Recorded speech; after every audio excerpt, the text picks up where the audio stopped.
छत्तीसगढ़ की राजनीति में प्रगति, पारदर्शिता और नए विचारों की बात होती है तो एक नाम हमेशा सामने आता है, एजाज देबर।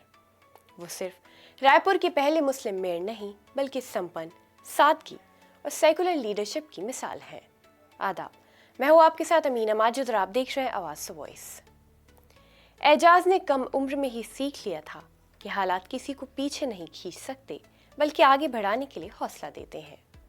उनके पिता एक छोटी सी दुकान चलाते थे और एजाज को घर के कामों के साथ साथ अपनी पढ़ाई भी जारी रखनी पड़ी। एजाज की राजनीति में दिलचस्पी सिर्फ 16 साल की उम्र में ही जगी जब उन्होंने अपने बड़े भाई के कहने पर नगर निगम चुनाव प्रचार में हिस्सा लिया। इसके बाद वो एक सक्रिय राजनीतिक कार्यकर्ता बन गए, वार्ड स्तर पर जिम्मेदारी संभाली और अपने जनसंपर्क और सादगी की बदौलत रायपुर नगर निगम में पहचान बनाई। 2 बार पार्षद चुने जाने के बाद आपको जानकर हैरानी होगी कि जनवरी 2020 में कांग्रेस पार्टी के प्रतिनिधि के रूप में वो अपने अपोनेंट को 41 वोटों से हराकर रायपुर के पहले मुस्लिम मेयर बन चुके थे। एजाज देबर का मकसद कभी भी व्यक्तिगत पद हासिल करना नहीं रहा बल्कि समाज सेवा और शहरी विकास को बढ़ावा देना रहा है। अपने 5 साल के कार्यकाल के दौरान उन्होंने बोध तालाब की रजिस्ट्रेशन, महिलाओं के लिए पिंक टॉयलेट, बहुस्तरीय पार्किंग और डॉग शेल्टर और कई परियोजनाओं की शुरुआत की।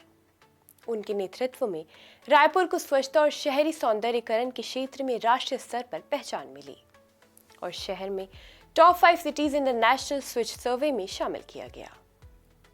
एजाज का सफर कठिनाइयों से भरा रहा।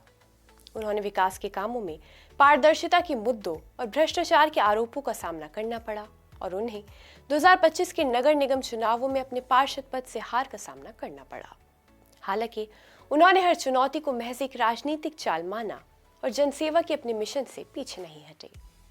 वो युवाओं से कहते हैं कि वो अपनी ऊर्जा नफरत और नकारात्मकता पर बर्बाद ना करें।